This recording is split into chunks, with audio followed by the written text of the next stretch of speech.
रचना तो की महर्षि वेदव्यास जी ने, लेकिन मन में विचार कर रहे हैं किसको सुनाया किसी जाए,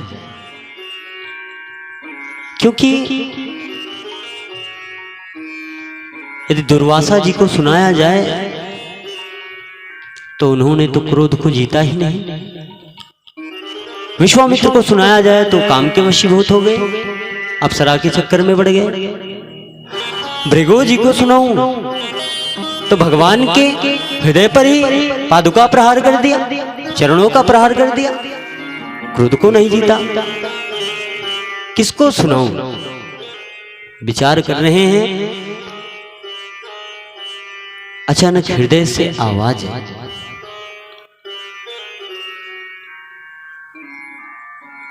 कि जन्म लेते समय, जो जन्म लेने के तुरंत बाद 14 वर्ष की अवस्था में ही वन को चला गया। यम प्रवजन तमनुपेत कृत्य द्वैपायनो विरह कातर आजुहाव। जो जन्म लेते ही वन को चला गया, ऐसा परम सन्यासी, परमहंस भला और कौन हो सकता है? तो क्यों ना इसको मैं अपने पुत्र सुखदेव को सुनाऊं। लेकिन समस्या पता नहीं कहां होगा।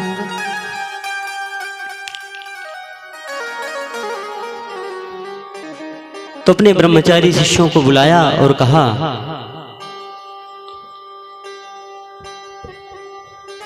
कि परमहंस सुखदेव जी को आप लोग ढूंढिए, और मुझे विश्वास है कि सारे उपाय फेल हो सकते हैं, लेकिन ये जो मेरे कृष्ण का चरित्र है ना, ये कभी फेल होने वाला नहीं है। कितनी भी कठोर समाधि में बैठा होगा मेरा पुत्र, लेकिन जब भगवान के सुंदर चरित्रों के श्लोकों को श्रवण करेगा तो भगवान उसको अपनी ओर जरूर आकृष्ट कर लेंगे, खींच लेंगे, क्योंकि भगवान का नाम ही है कृष्ण।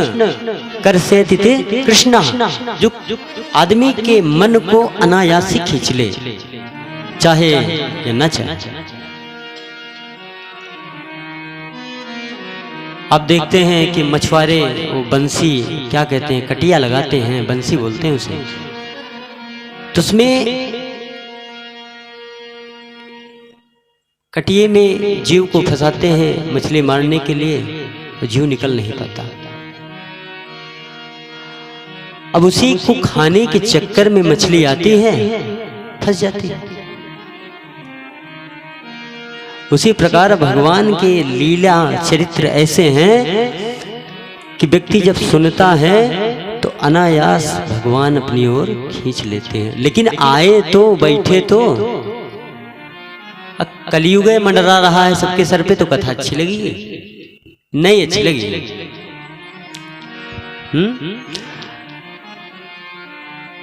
तो कथा से ज्यादा तो व्यथा है आज। क्या करे महाराज, बहुत परेशान हैं, दुकान से फुर्सत नहीं, मकान से फुर्सत नहीं, बीवी बीमार है, बच्चा बीमार है, हाँ?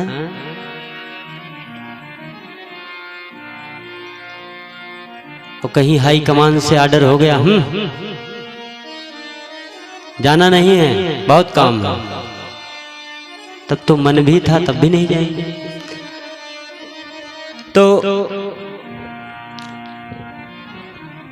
अपने शिष्यों को भेजा, 2-4 श्लोक रटा दिए, और उन्हीं श्लोकों का गान करने लगे जो ब्रह्मचारी शिष्य थे जंगलों में, कि कहीं अगर होंगे और श्लोकों को सुनेंगे तो उनका मन भगवान की तरफ खींचेगा।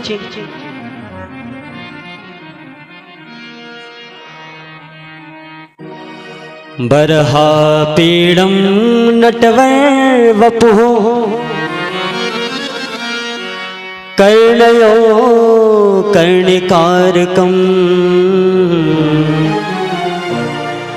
वे भद्रासः कनककपिशं वैजयन्तीं च मालाम् रन्ध्रानवेणुरयदर्शुदया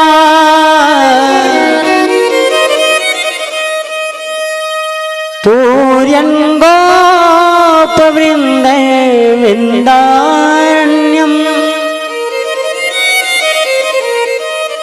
स्वपदे रमणं प्राविशद गीतकीर्ति।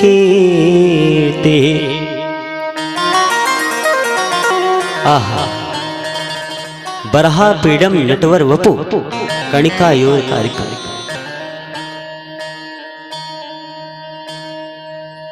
भगवान मोर पंख धारण किए हुए हैं, दिव्य पीतांबर है भगवान का। इस श्लोक में भगवान की छवि को दर्शाया गया। वराह पीडम नटवर वपु। दिल तो प्यारा है मगर दिल से प्यारा तू है।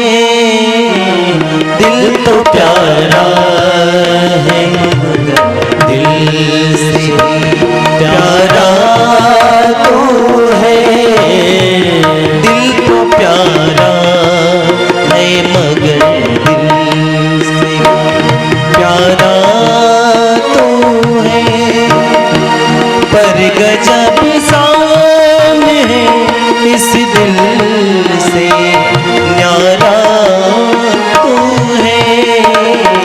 दिल तो प्यारा है मगर दिल से प्यारा तू है। दिल तो प्यारा है मगर दिल से। जय हो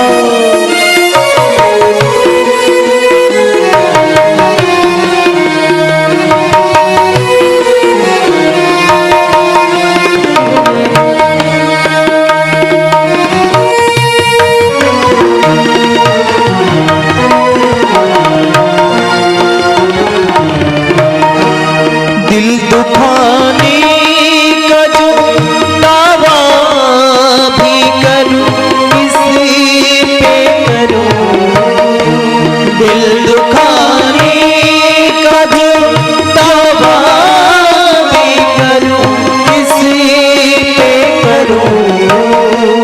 दर्द दिल तो है और दिल भी हमारा तू है।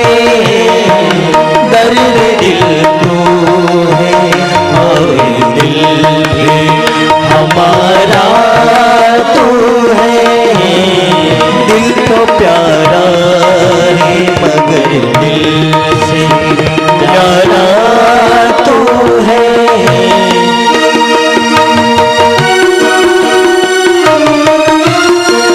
माधव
दिल तो प्यारा है मगर दिल से प्यारा तू। क्या बात है।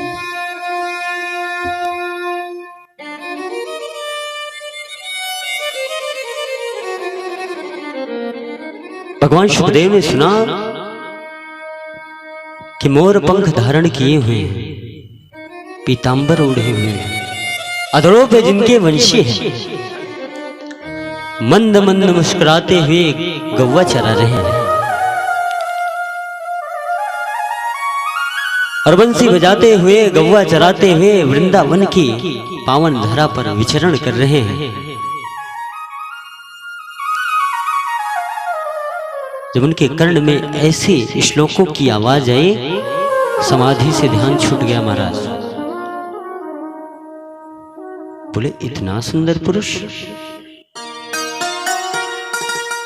हम आपको बताते हैं कि भगवान का स्वरूप ऐसे है तो आपके मन में उसकी छवि बन जाती है। हमने कहा भगवान बंसी धारण किए हुए, मन में छवि आ गई, भगवान गैया चरा रहे हैं, चित्त में आपके भगवान की आकृति आ गई। तो श्रवण से ही भगवान हृदय में अवरुद्ध होते हैं, बाकी कोई दूसरा साधन नहीं है। इसलिए यदि भगवान को पाना है तो कथा श्रवण कीजिए, कथा से ही मिलेंगे महाराज, अन्य कोई दूसरा उपाय नहीं है। कुछ भी कर डालो, ध्यान करो, तपस्या करो, कलयुग में ध्यान का महत्व कहाँ है। कृतयुग, त्रेता, द्वापर, पूजा, मख और जोग, असोफल हरिनाम ते कल में पावे लो।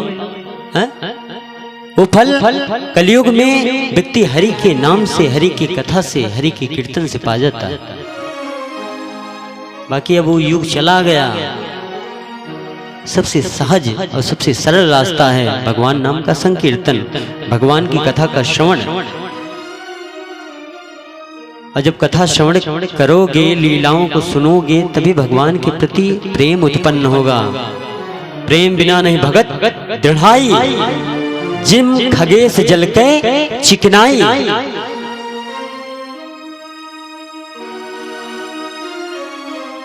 गोस्वामी तुलसीदास जी कहते हैं कि प्रेम के बिना कभी भक्ति दृढ़ नहीं हो सकती है।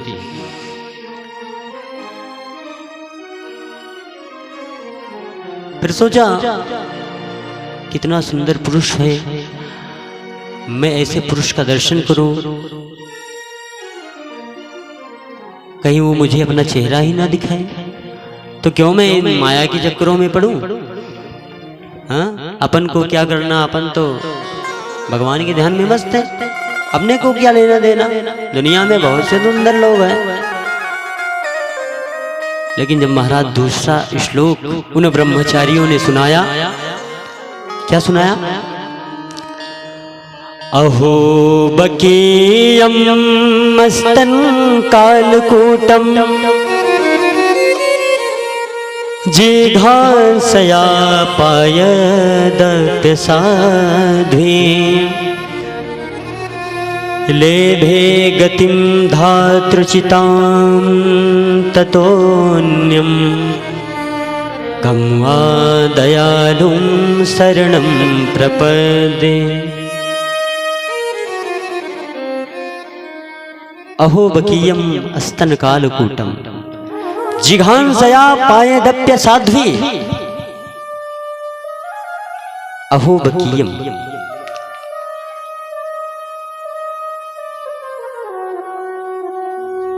बकासुर की बहन है बकी। अहो बकीयम, बकी कौन है? पूतना।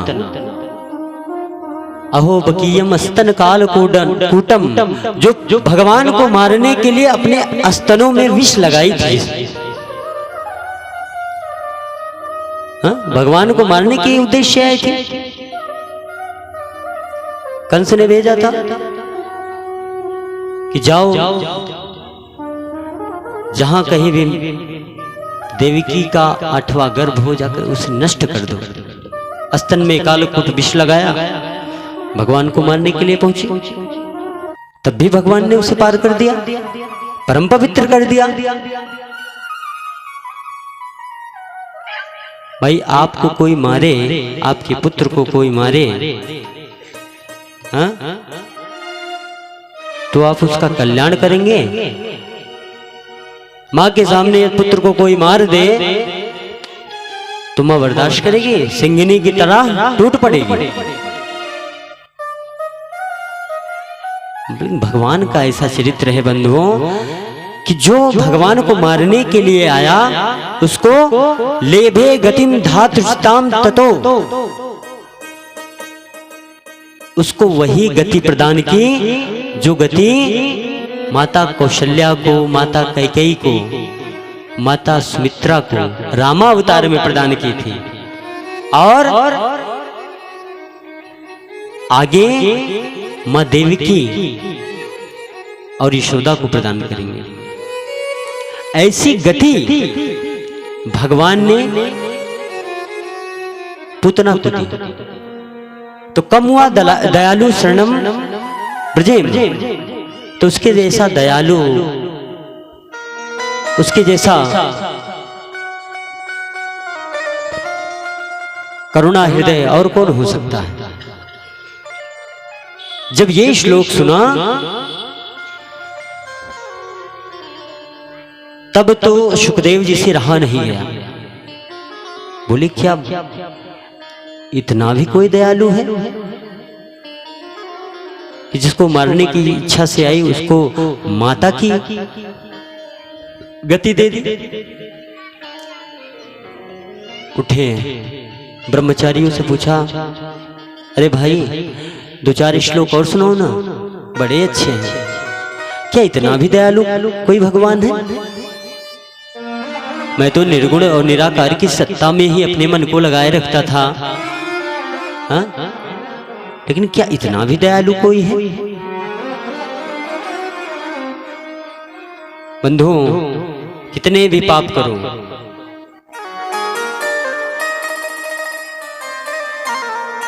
आपके पाप कर्म कभी कटने वाले नहीं है। इसका एकमात्र उपाय एक ही है कि भगवान की शरणागति। जब आप भगवान की शरणागति कर लेंगे तो भगवान कहते हैं कि सर्वधर्मान परित्यज्य माम एकम शरणम व्रज अहम त्वा सर्व पापेभ्यो मोक्षयिष्यामि मा शुचा। कि सबको छोड़कर केवल मुझे ही भजो, मेरे में ही अपने मन को विश्राम दो, तो मैं तुम्हारे समस्त पापों को नष्ट कर दूंगा और तुम्हें परम पवित्र कर दूंगा।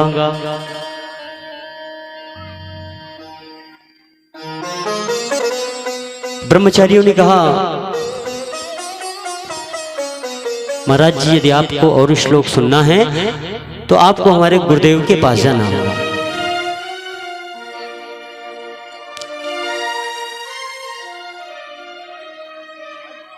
बोले चलो ठीक है, चलेंगे सुनने के लिए।